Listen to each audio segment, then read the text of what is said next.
On Women's Day, March 8, 2025, President Hakainde Hichilema made a statement with regards to amendment of the Zambian constitution. This has not sat well with some sections of society, the opposition, and some civil society organizations. There's been a series of press briefings held to that extent, and President Hakainde Hichilema has also weighed in, clarifying what he meant. His Minister of Justice has also had a couple of media tours.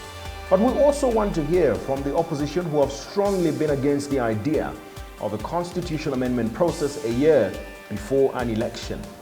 I sat down earlier today with the Tonse Alliance spokesperson, Tembo. I asked him questions on why they are against this amendment and what they think is the best way to go about it. Welcome to this day. My name is Dingindaba Jonah Buyoya.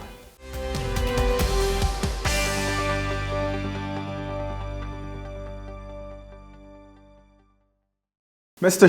Tembo, thank you so much for joining me on this edition of This Day. There's a lot of things we'll talk about today, but I want to start with one of the biggest issues in the country at the moment, and this is a drive towards amending the Zambian constitution.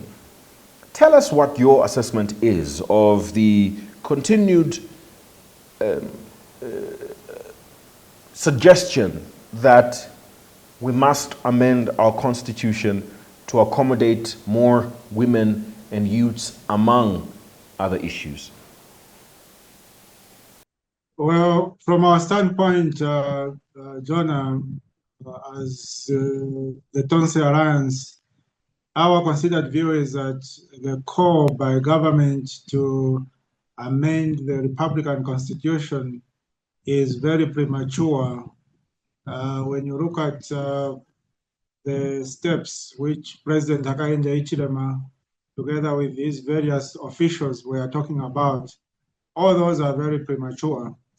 Our position is that when you talk about amending the Republican Constitution, you are talking about amending the supreme law of the land. And therefore, the process by which you undertake such an activity is as important as the content. Before we can even begin to talk about the issue of the draft constitution, whether the clauses that will be contained in the draft constitution are going to be progressive or not, we need to address the issue of the roadmap, the issue of the procedure that must be followed to amend a supreme law of the land. And when you look at that procedure, when you read the Constitution, specifically Article 2, it talks about the Constitution being a people-driven document. So when they say a people-driven document, what does that mean? It means that it is a document that must be owned by the people, by the citizens of the Republic. And how can the citizens of a republic own such a document? Of course, it is through consultation. So the consultative process should be a very key part of any amendment of the Constitution. And so, which brings us to where we are now. We've heard sentiments from President Hakainde Hichilema. We've heard sentiments from his Minister of International Affairs, who is a former Minister of Justice, defending that, no, we need to unveil the draft now. We can't unveil the draft because that is premature. What we need is to agree on the roadmap first. What kind of consultation is going to be carried out? Where is that consultation going to be carried out? In what languages is that consultation going to be carried out? Which key groupings are going to be at the center of drafting the program for the amendment of the Constitution? Because, Jonah, you must remember one thing. When you talk about the Constitution, this is a document that keeps the government of the day in check. It keeps the government of the day in check. It protects you, the citizens, from your government. So the people who are the government, whom the Constitution is designed to protect you, the ordinary citizens, from, how can they be in the forefront of amending such a document? Evidently, they are very conflicted. That is the reason why any amendment to the Republican Constitution has to be very, very consultative. From our standpoint, when you look at previous amendments to the Constitution, you realize that the starting point was to create some kind of a forum. We've had forums such as the National Constitution Coalition, the NCC, and so on and so forth, which was made up of stakeholders representing different groupings in the country, representing the civil society, representing traditional leaders, representing opposition political parties, and so on and so forth. That is what made up that main body which was driving the constitutional amendment in the name of the NCC. And so we don't have such a body now. We haven't put together any group of stakeholders. We haven't created even the framework in which the consultation will take place. So the proposal to introduce a draft of the Constitution and the argument that we can only make our submissions once we look at the draft and what is contained therein, those are very premature arguments, and they don't carry water from our standpoint. I want to ask you, I mean, you've clearly outlined some of the challenges or concerns that you've got with this entire process, but let me ask you this. Do you believe that there is a need for us to relook at our Constitution? And this is coming from the backdrop that we've heard this demand for a people-driven Constitution for a very long time in this country. The Constitution as it stands, Jonah, maybe before I answer that question directly, let me answer it indirectly. When you talk about amending any document, whether it is the policies of a company or the constitution of an organization, or indeed the Republican Constitution, what should drive you are the deficiencies which you would have identified in such a document vis-a-vis what you are trying to achieve, whether for the country or for the organization or for the company that you are trying to amend the founding documents for. So given that background, the Zambian Constitution, vis-a-vis the submissions from the Republican president to try and justify the current constitutional amendment, one of the arguments put forward by President Hakainde Hichilema is that we need to amend the Constitution in order to empower women so that our women can be empowered. On paper, it looks like a very appealing proposal because, I mean, who doesn't want the women to be empowered? We all want our women to be empowered. But then when you look at the Republican Constitution, specifically Article 259, you realize that there's a provision in this article which requires that 50% of all appointments should be for the women folk, okay? 50% of all appointments should be for the... So then the question becomes, to what extent has government actually implemented the aspirations enshrined in that article of the Republican Constitution? And the answer to that question, Jonah, is to a very limited extent, very limited indeed. So given the fact that the current Constitution already abundantly empowers the women folk, then how much further empowerment do we need to incorporate in the Constitution, given that government is failing to implement the existing provisions of the Constitution? So if you look at it from that angle, you then quickly realize that the arguments being put forward by government do not carry water. If we had a situation whereby current provisions of the Republican Constitution was providing for empowerment, partial empowerment of the women folk, let's say it was saying that the women folk should get 20% of all appointments. And then government was arguing to say 20% is not adequate. We need to amend the Constitution so that we can, increase it maybe to 40% or 50%. Then it would carry some water. But given that the Constitution already provides for 50%, and government right now, if you did the census of all the permanent secretaries, you find that more than 80% of them are men. If you do a census of cabinet, you find that more than 75% of cabinet ministers are men. If you do a census of the directors at director level of all the ministries under the UPND government, you'll find that more than 80% of those directors are men. So government is failing to meet the existing constitutional requirement in terms of women empowerment. Why should they be asking for an amendment so that we empower women? Women are already adequately empowered in the Constitution. What is required is a political will to actualize that empowerment so that it is not just mere rhetoric by government, but actual empowerment. Based on what you've said, don't you think that that's the reason why then there should be an amendment to the Constitution? Because Article 259 of the Constitution, as you've rightly put it, does provide for 50% of each gender being nominated or appointed from the total positions that are available. But it provides for a loophole for that not to happen, and it's that unless it is not practicable to do so. And that is very ambiguous. I believe you can agree with me on justifying what is practicable and what isn't. But if the Constitution is amended and doesn't allow for this kind of a loophole, doesn't that then guarantee these positions as opposed to relying on political will and individual integrity?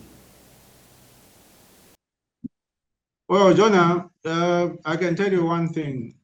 You can never have sufficient laws to prevent bad people from doing bad things.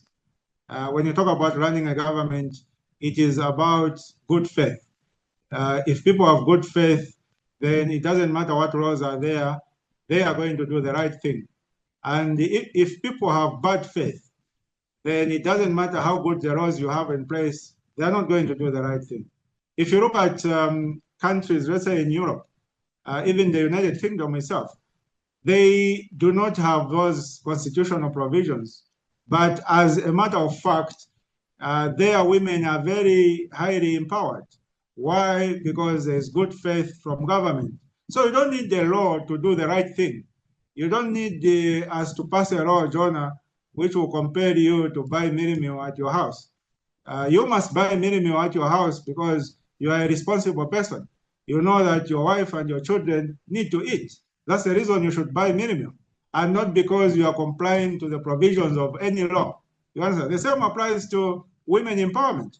We need to empower our women folk. If the Tonse Alliance was in government today, and the way we are going to be in government post-2026, I can assure you that the issue of women empowerment will not be an issue which we need to be compelled to do. We are going to do it because we know that our women folk are able to demonstrate very high qualities of leadership, which are comparable, if not better, than the men folk. You understand? Just for that simple fact. And when you look at countries where the women folk are in most decision-making positions, they perform better than countries where the men folk are in the dominant positions. So just for that fact, we know that by appointing the women folk to most of the decision-making positions, we are improving the efficiency, we are improving the competence of our government. And just for that mere fact, we are going to ensure that we empower our women folk. Let me take you back to the question I asked you, because I don't think you've sufficiently addressed it, on whether you believe the present form of the Constitution is satisfactory and needs amendments. The current Constitution, Jonah, in its current form, is fine for our purposes. It's very good for our purposes. It has served us well so far. It helped the UPND to come into office in 2021. It allowed a peaceful transfer of power. So it's sufficient for our purposes. It's very sufficient for our purposes. That does not mean that in future there will be no need to actually consider amending the Constitution. But if the need arises, then we need to ensure that we follow the spirit of the Constitution. And that spirit is that the Constitution and any amendment to it must be people-driven. It must be driven by a very consultative process.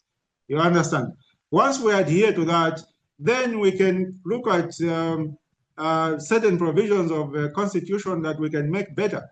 Of course, there is no document in the world that cannot be improved. All documents can be improved. Our Constitution can be improved. But as to whether they are urgent issues in whether they are urgent issues of constitutional amendment, my answer to that question is a definite no. We don't have urgent issues to that effect. I might have raised a fresh issue there of an unconstitutional constitutional amendment. And I know you are going to ask me what I mean by that. Jonah, I'll explain. Well, you can go ahead before I move on to my next part of this interview. Thank you. Yeah, so if, for instance, like I said earlier, the Constitution has to be people-driven. The Constitution itself says that, in Article 2, that it must be people-driven. So if you took a route, or if any government took a route and went to Parliament and without consultation, without ensuring that the amendment is people-driven, they rushed to Parliament and they convinced a certain number of members of Parliament to amend the Constitution, and those members of Parliament, without addressing the issue of consultation, wide consultation, without embracing the people, without complying with the requirements that a constitution or any of its amendments must be people-driven, then you would have amended the Constitution, but you would have done it in an unconstitutional manner. So such a constitutional amendment is what is referred to as an unconstitutional constitutional amendment. Let's talk about this same constitution-making process and come to you and some of the issues that have been raised with regards to you. You wrote to the police and you were requesting permission to hold a nationwide protest. And one of the reasons that you cited was your allegation that President Hakainde Hichilema intends to extend the presidential term from 5 to 7 years. And I have to say that this has spread quite a bit. I've gotten a number of people asking me these questions as a journalist. Where are you getting this information from, considering that there's no draft proposal that has been presented yet, just like you said at the start of our interview? Yeah, so when you look at that letter that we addressed to the police, Jonah, it's very clear. What we are saying there is that we believe that President Hakainde Hichilema intends to use the back door to remain in office. He intends to use the back door to remain in State House, and that what lies at the center of that back door route to State House is a constitutional amendment, and that we believe that one of the things that he wants to change is the tenure of office from the current 5 years to 7 years, so that he can possibly amend, or rather, so that he can possibly have 2 more years in office before we go to any general election. And we also believe that one of the things he intends to amend is the issue of the 50% plus 1 clause in the Constitution, to remove it as a requirement for someone to be elected into the office of Republican president, so that it can go to just a simple majority.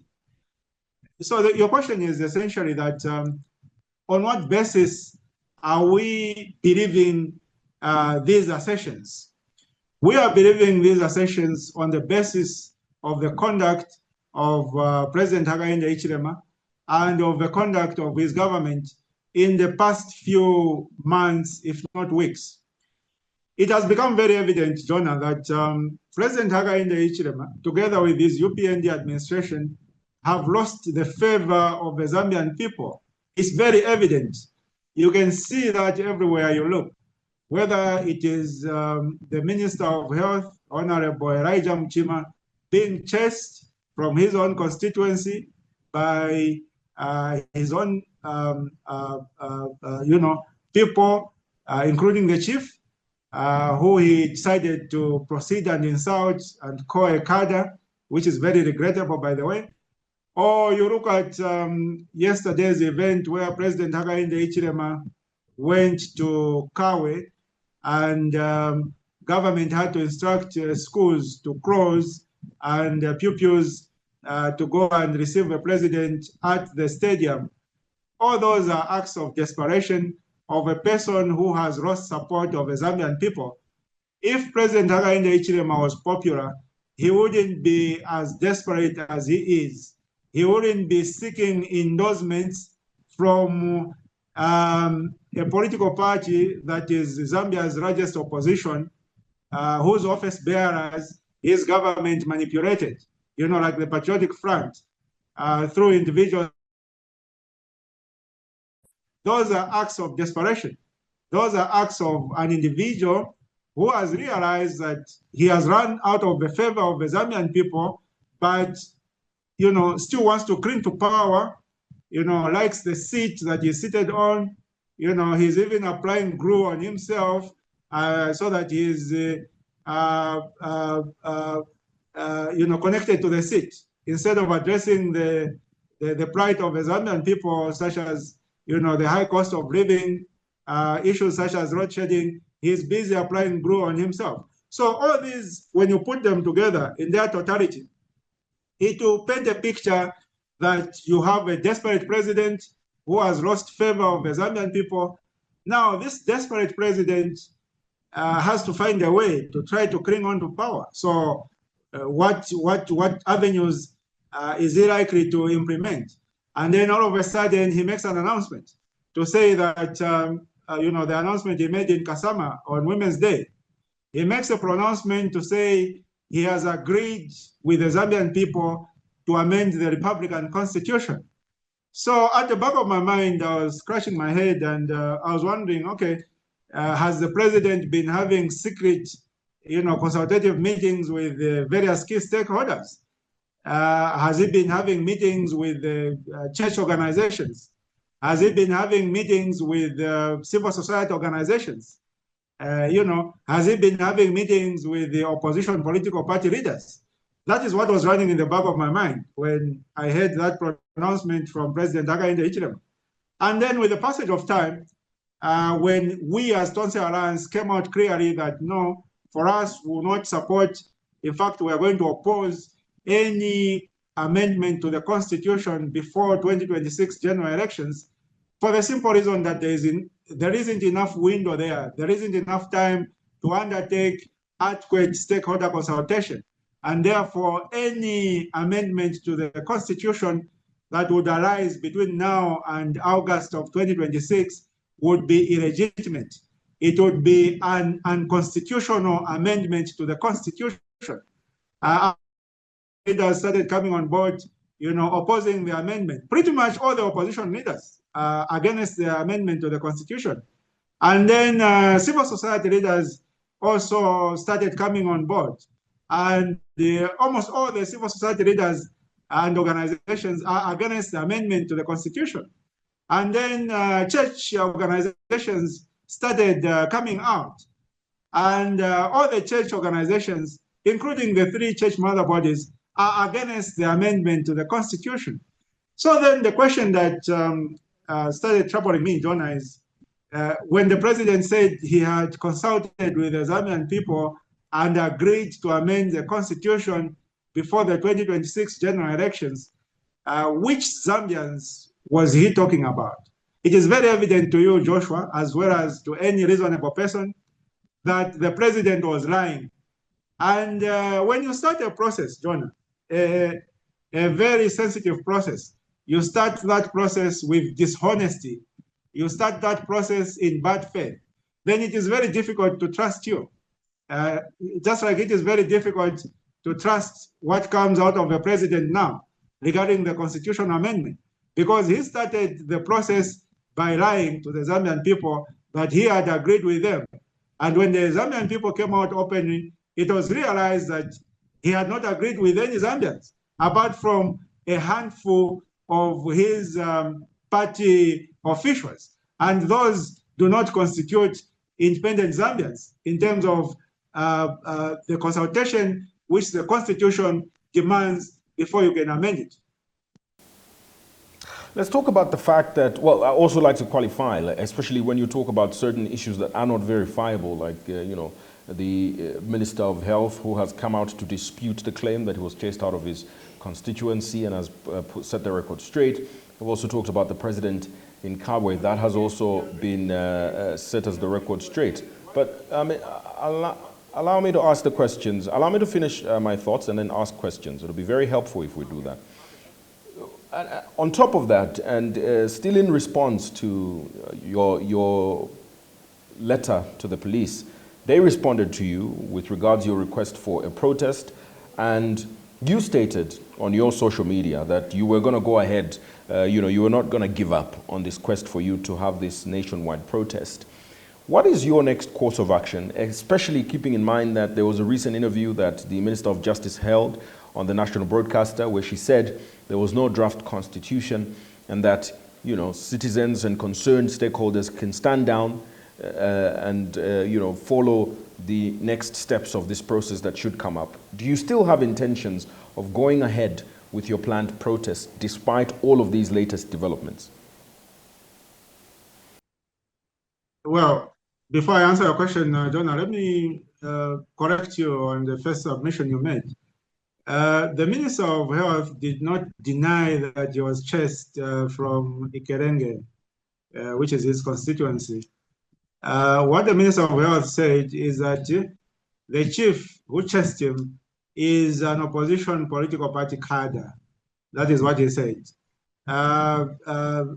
which is regrettable, like I said, because what the minister is doing is to demean a traditional leader simply because the traditional leader tried to hold him accountable on the promises, the election promises that he made.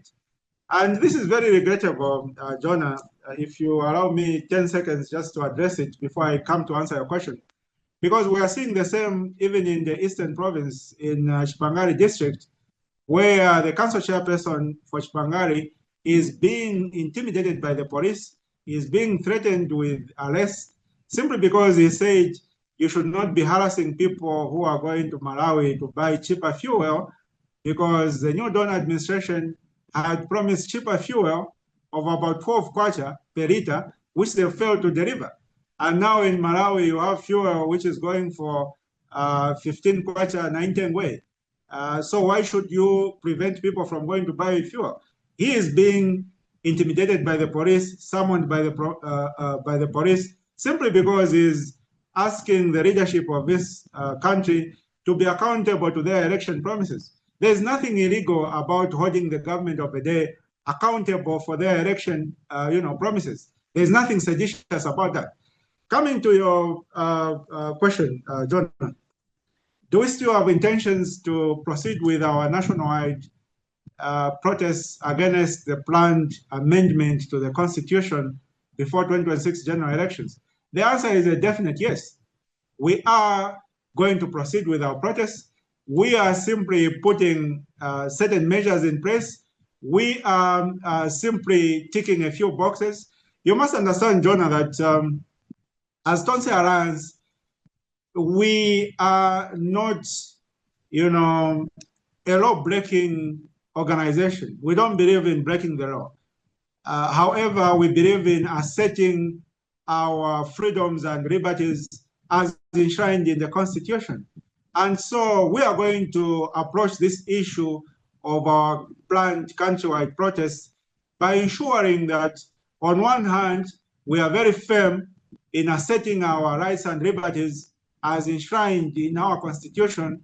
And then on the left hand, we ensure that we are able to walk the narrow line of the law so that we do not break the law, but we still proceed to assert our rights and liberties as enshrined in the Constitution. So that is the issue that we are currently addressing. And you can be rest assured that in no time that issue is going to be addressed, and we shall proceed with our planned countrywide protests, which have garnered a lot of support from ordinary Zambians. These are Zambians who do not belong to any political party, but they are happy to join us in our planned countrywide protests so that we can air our grievances, we can, express ourselves that this planned unconstitutional amendment to the Constitution is not going to be tolerated. It is not going to be accepted.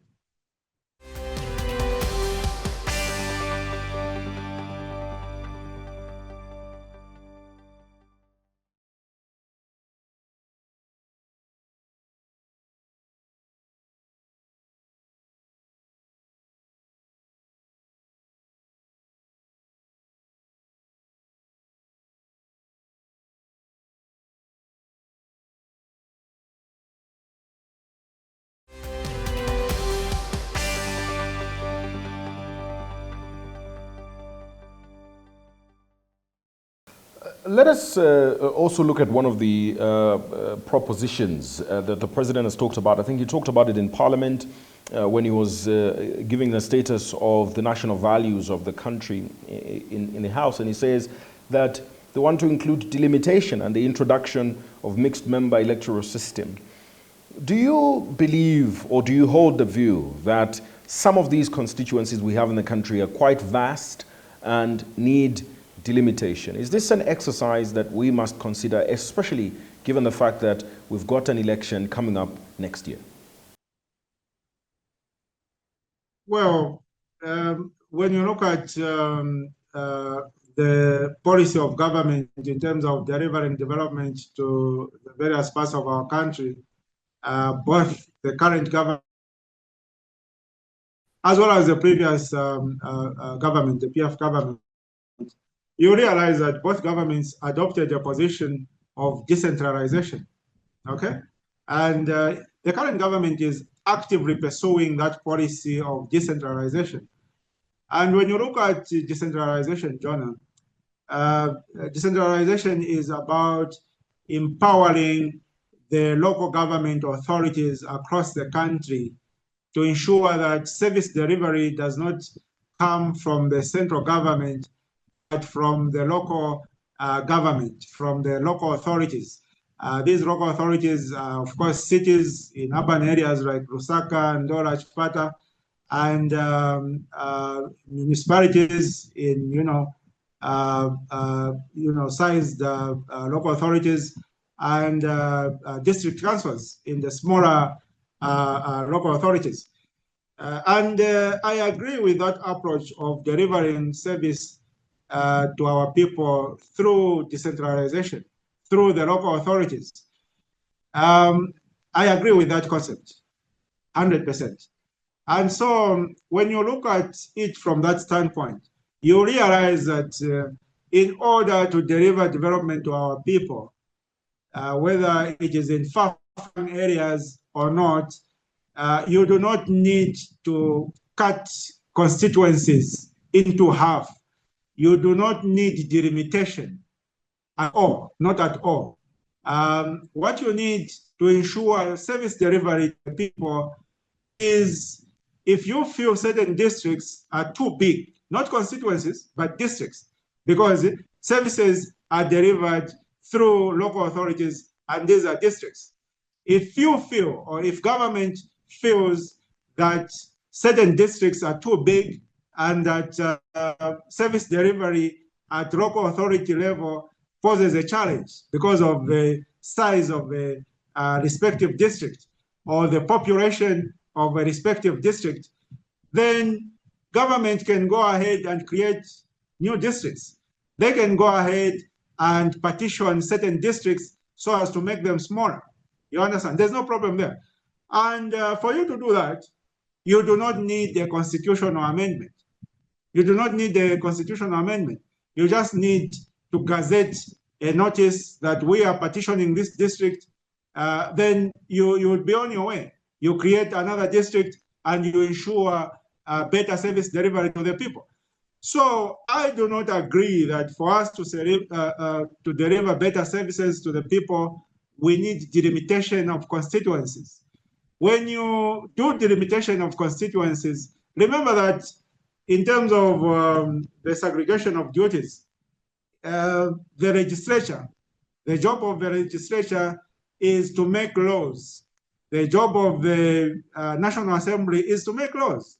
And so if you come to me and say, we need to deliver better services to the people in far-flung areas, therefore we need to increase the number of constituencies from the current 156 to maybe 200 or 250, I will not agree with you, because the primary job of the legislature is to make laws.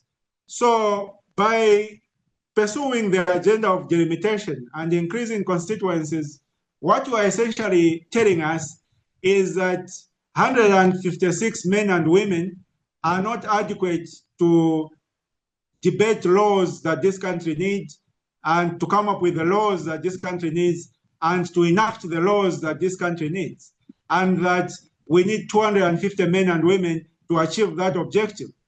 If that is the narrative, if that is the argument, as the president appears to portray it, then it does not carry water, because even that 156 is too much. You don't need that huge number of people to come up with the laws of the land. In my view, a smaller National Assembly would be more effective. It would, deliver more effectively.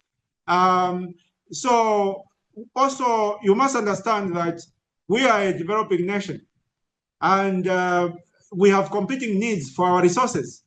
For every member of parliament who is elected into office for their term, their 5-year term, the country spends not less than 10 million kwacha on each one of them.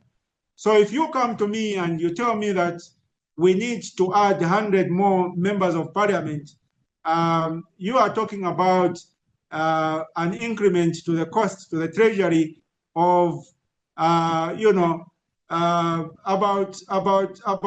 10 million kwacha or so, if I'm not mistaken. I'm becoming old, John, and my mathematics doesn't serve me very well sometimes. So the bottom line is that that money could be deployed somewhere else. It could be used to buy medicines, simply because you are arguing that in order to enact laws, you need 250 people instead of the current 156 men and women. To me, that doesn't carry water.